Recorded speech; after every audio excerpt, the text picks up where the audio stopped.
পরিস্থিতি, ওআইসির অন্তর্গত পাকিস্তান এবং ইরান দুটো দেশই কিভাবে তারা এই গদ্দারিটা করতে পারে এই মুহূর্তে, এবং কেন, কিসের লোভে বারবার আমেরিকার কাছে গিয়ে মাথা নিচু করছে পাকিস্তান? না, মাথা নিচু করার কিছু নেই। মার্কিন যুক্তরাষ্ট্র পাকিস্তানের ওল্ড অ্যালাই, এবং আমরা হয়তো ডিপ্লোমেসির খাতিরে অনেক সময় বলি না, অথবা কোথাও আমাদের একটা ডিপ্লোমেসি, ভারতের ডিপ্লোমেসি একটা রিলুক দরকার, দেখতে হবে নতুন করে। আমি আবার পরিষ্কারভাবে ক্যামেরার সামনে বলতে কোনো আপত্তি নেই, উই নিড টু রিলুক, কারণ Pakistan is an ally of United states of America. যেমন মধ্যাহ্নভোজ এবং আসিম মুনির ওখানে ঘুরছে, বিভিন্ন টপ লিডারশিপের সঙ্গে আলোচনা করছে, যেমন এক।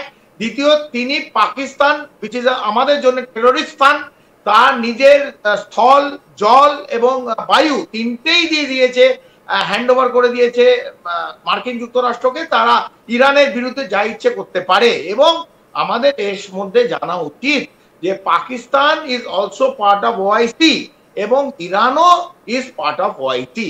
এই যে বিভিন্ন ইসলামিক কনফারেন্সের যারা পার্ট, যেসব রাষ্ট্র, পাকিস্তান কিন্তু যে বেঈমান, যে পাকিস্তান ইজ আ টেররিস্টান এন্ড একে কেউ বিশ্বাস করতে পারবে না, আবার প্রমাণ করে দিল। ইরানের প্রথম কিছুদিন বললো যে ইরানের পাশে আছি, ইরানের যদি ইসরায়েল কিছু করে আমরা ইরানের পাশে থেকে ইসরায়েলের ওপর দরকার হলে নিউক্লিয়ার স্ট্রাইক করব।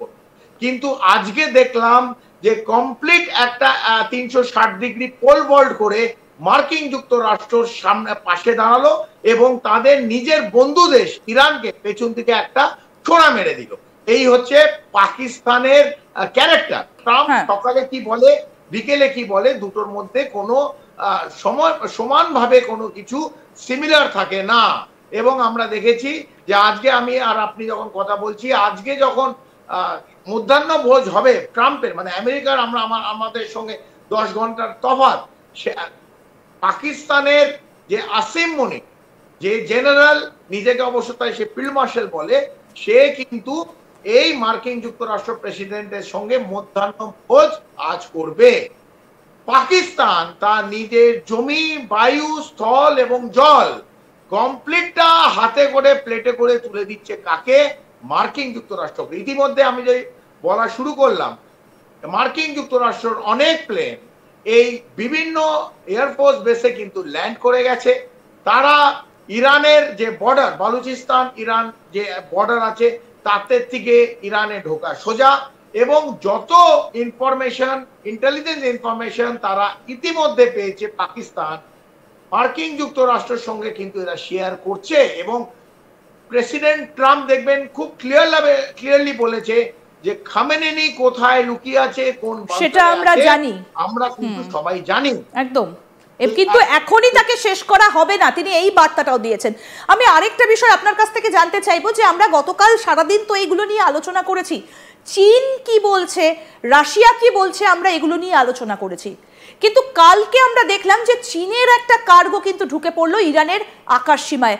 ইরানের আকাশসীমা কিন্তু এই মুহূর্তে বন্ধ রয়েছে আন্তর্জাতিক নিয়ম মেনে। যখন এই ধরনের কোনো ঘটনা ঘটে তখন আকাশসীমা আন্তর্জাতিক নিয়ম মেনে বন্ধ রাখতে হয়, ইরানও সেটা করেছে। কিন্তু তার মধ্যে চীনের একটা কার্গো কিন্তু ইতিমধ্যেই ঢুকে গেছে ইরানে।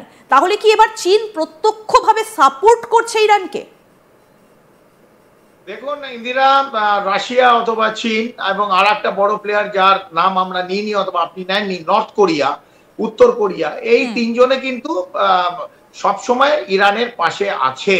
এবং আপনি যেটা সঠিকভাবে বলেন, এটি একটি ট্রান্সপোর্ট ক্যারিয়ার না, দুটো চীনের প্লেন, এবং গতকাল নয় আরো তার মানে তৃতীয় দিন এবং গতকাল এই দুটো প্লেন আমাদের কাছে যে সূত্রের খবর, যে কমপ্লিট মিলিটারি হার্ডওয়্যার, আর্মারমেন্ট, অ্যামুনেশন, যে সামরিক বাহিনী যেগুলো ইউজ করে, যেগুলো চায়না ইরানকে সাহায্যের হিসেবে এগিয়ে দেয়, এই দুটো প্লেন কিন্তু already huge amount of armament নিয়ে ইরানে ঢুকেছে। এবং ইরান, আপনি যেটা সঠিকভাবে বললেন, ইরানের এয়ার স্পেস যেহেতু বন্ধ, ঠিক এয়ার স্পেস ঢোকার আগে, কারণ আজকাল সমস্ত কিছু স্যাটেলাইট পিকচার আসে এবং রাডার মুভমেন্টে ধরা পড়ে, এবং ওরা যখন ইরান স্পেস ঢুকছিল তাদের ট্রান্সপন্ডার, এই যে প্লেনের ট্রান্সপন্ডার থাকে, এটাকে সেটা বন্ধ করে দেওয়া হয়েছে। হ্যাঁ, তাতে তাদের রাডারে, এই পাকিস্তান, ভারত, রাশিয়া, তাদের রাডারে এই চীনের এই যে মুভমেন্ট, এটা যেন ধরা না পড়ে। আপনি সঠিকভাবে বলেছেন,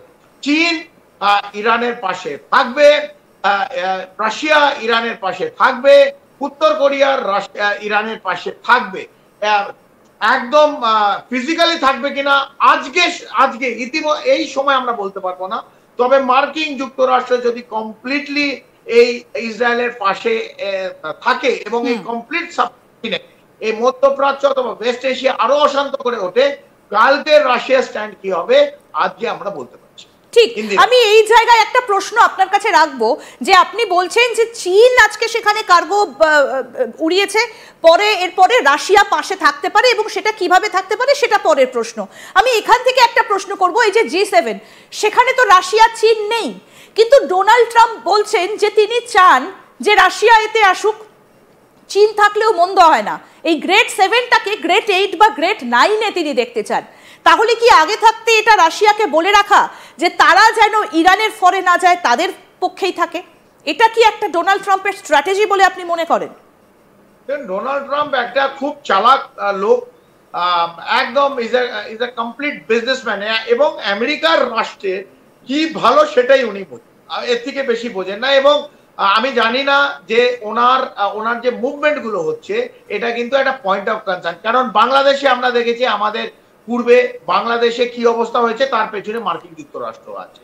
এই অপারেশন সিন্দুরের পর যখন বারবার বলল যে লড়াইটা উনি নাকি থামিয়ে দিয়েছেন, এবং তারপরে যেভাবে পাকিস্তানকে, আমাদের the most dreaded adversary of India একটি রাষ্ট্র পাকিস্তান, তাকে কিভাবে হেল্প করছে মার্কিন যুক্তরাষ্ট্র আমরা সবাই জানি। সেটা এড এর মাধ্যমে হোক, ইন্ডিয়ান মানে ইন্টারন্যাশনাল মনিটারি ফান্ড হোক, অথবা ওয়ার্ল্ড ব্যাংক থেকে এড হোক, অথবা অস্ত্র শস্ত্র দেয়া হোক, অথবা ডাইরেক্ট এড ফ্রম মার্কিন যুক্তরাষ্ট্র হোক, অথবা ইউনাইটেড নেশনে যে সিকিউরিটি কাউন্সিল তালিবান অথবা সিকিউরিটি কাউন্সিলের ভাইস চেয়ারম্যান পাকিস্তানের একজন নাগরিককে করা হোক, এই সমস্ত কিছুর পিছে কিন্তু ডোনাল্ড ট্রাম্প আছে। এবং আজকে আমরা বললাম আজকে মধ্যাহ্নভোজ কার সঙ্গে করবে? আসিম মুনিরের সঙ্গে। এইরকম একটা পরিস্থিতি ওয়াইসির অন্তর্গত পাকিস্তান এবং ইরান দুটো দেশই, কিভাবে তারা এই গাদ্দারিটা করতে পারে এই মুহূর্তে, এবং কেন, কিসের লোভে বারবার আমেরিকার কাছে গিয়ে মাথা নিচু করছে পাকিস্তান? না, মাথা নিচু করার কিছু নেই।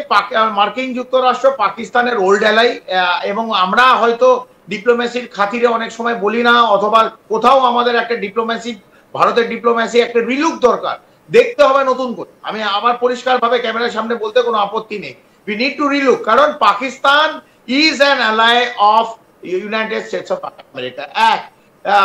যেমন মধ্যাহ্নভোজ এবং আসিম মুনির ওখানে ঘুরছে, বিভিন্ন টপ লিডারশিপের সঙ্গে আলোচনা করছে, যেমন এক।